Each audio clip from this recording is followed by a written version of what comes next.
Welcome to the Redefining Strength podcast. Everything you need to succeed on your health and fitness journey, even the stuff you don't want to hear.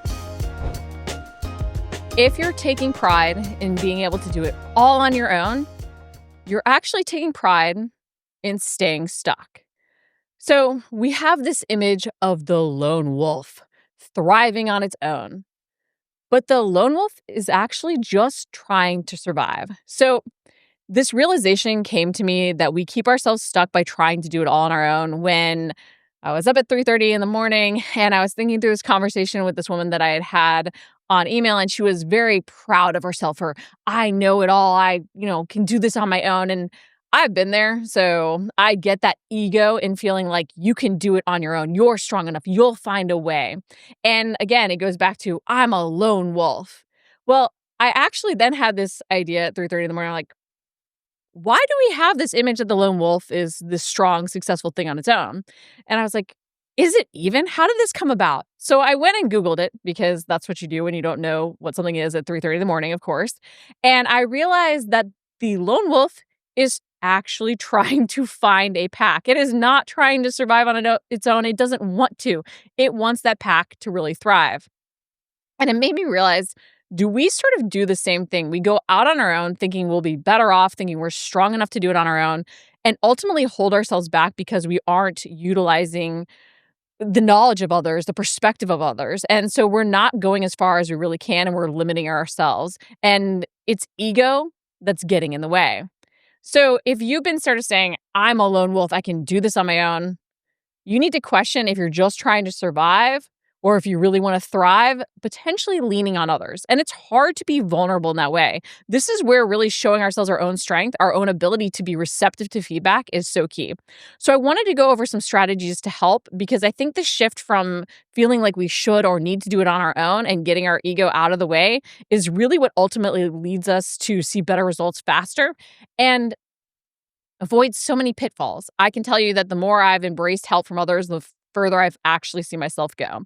So I wanted to share some really big, important tactical ways to give yourself that perspective shift because accepting help, accepting support is what will ultimately get you further. And if you even think about it, and this is something that really helped me because I was like, well, I know a lot, knowing isn't doing.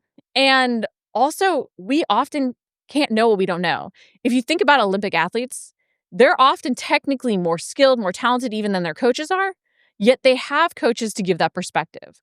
Anybody who's succeeded at something, if you look down their path, you'll see all the mentors they talk about having, all the different perspectives they've done, all the different programs they learned from. Some gave them really positive experiences and some not so positive experiences, but even the things we do that don't feel as positive in the moment, that feel like they set us back, we can learn something from. So the more experiences we have, the more perspectives we get, the more we grow. So I wanted to go over some steps to help you embrace putting that ego aside and getting help. And step number one is stop overestimating your self-awareness. We simply don't know what we don't know. And I can tell you that even the more I seek out contradictory opinions, like I will literally say, I believe in tracking macros. I want to go read everything on why you shouldn't track macros. I still am looking for all these things that contradict what I believe from my own perspective and lens. And often in this, we miss the little nuance of things, the little tweaks that could really add up. Maybe it isn't that I should be finding perspectives against tracking macros, but maybe it's that I should find perspectives against, my belief that X person needs higher carb or this food is important. And that's really what adds up. But I can't see some of those things because I don't know what I don't know. And so by having outside help to see, those opportunities and the nuance, I can start to question what I believe and even improve and grow. When we think about even our movement patterns, you're focused on what you feel working, on how the movement is going. There might be one little way you can cue something differently to get yourself to have an even better result from it. Or you might be able to do a little heavier weight or slower tempo in a different way if you do a slightly different posture or position. But all these different things are just things we might not have been introduced to yet.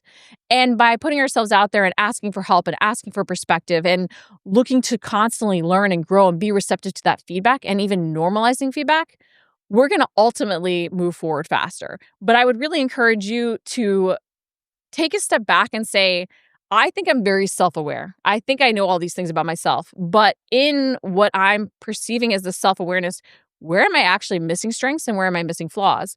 Because in that too, we think about our weaknesses just as weaknesses. But a lot of times they're attached to our strengths as well. And we can't necessarily change the weakness without a detrimental impact on our strength. However, we do try and going to changing the weakness, right? But what if you just double down on the strength instead, right? All these things are perspective shifts that we might not be able to see because we don't see where things are attached. And we need that outside perspective, that step back to really help. So step number 2 to putting yourself out there, being more vulnerable, risking the support of others, and I say risking because sometimes it can be really uncomfortable, is borrowing perspectives before you break. Often we do only seek out help when we've really fallen down, when we feel at the lowest of low. And instead of getting to that point, instead of failing, be like, hey, I'm making great progress. How could I make better progress? Because I think too, we hesitate. Our ego pushes back against asking for help because we're usually asking for help at an uncomfortable time, a time we don't feel like enough. And if we instead are asking for that perspective shift when we do feel great, when we do feel like enough, we're going to be way more receptive to it. It doesn't feel like that negative. It doesn't feel like that thing that's a ding to our ego, our pride, our knowledge. So instead of saying, oh, I don't know, be like, I do know all these things. What more can I learn? Or because I know, I realize all that I don't know. If you think about Bruce Lee's, comment about I more respect and I more fear the person that's practiced one punch 1,000 times than the person that has practiced 1,000 punches one time, or it might have been kicks if I butchered the quote. But it's that ability to recognize that the better we get at something, the more we'll realize there's more opportunity in it. The more we can improve upon those basics, the more we even have to take ourselves back to those basics to keep improving. And so the more receptive feedback we really get. So instead of seeking out perspective when you failed, at your highest of highs, say, what more can I do? Because that's really where you launch even further faster.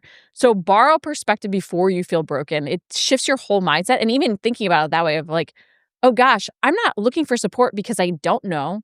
I'm looking for support because I realize all that there is to know because I know a lot in this area. The more I learn about macros, the more I realize there is to learn and the more nuance I see in the things. So there's always more to learn. And the more we have that positive association with asking for support, the less our ego pushes back. Step 3, learn to love the pushback.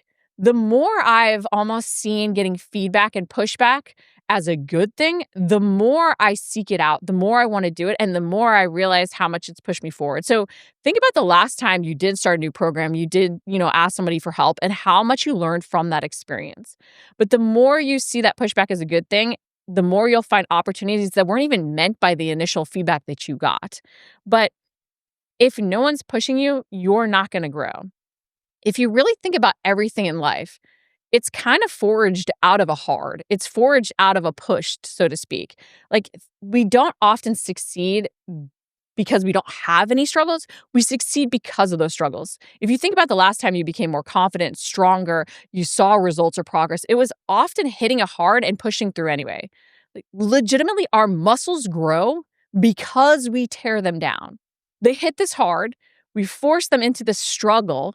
And that's what makes them adapt and grow stronger. That's how everything sort of works. And the more we see that opportunity, the more we can embrace that pushback and realize how much that pushback is why we ultimately leap forward faster. So I want you to really change your perspective to recognize that it's your ego. And I say this having had lots of ego and trying to do it on my own, but it's our ego that wants to keep us in the comfort, keep us in the safety, but also keeps us stuck. Right? We don't want to feel bad at something. We don't want to feel like we failed. But support and seeing opportunity in that support, in that perspective, isn't failing. It's believing in ourselves that we can achieve so much more. We don't want to just be the lone wolf surviving. We want to be that wolf that finds its pack and really thrives. So I would love to hear how you're stepping back and embracing support, embracing perspective, how you made that mindset shift to allow yourself to see opportunity in the different perspectives. Because again, we can't know what we don't know. And only through asking for help, asking for support, seeking to see other vantage points and viewpoints can we grow and prove to ourselves what truly is possible beyond our own limitations or beliefs.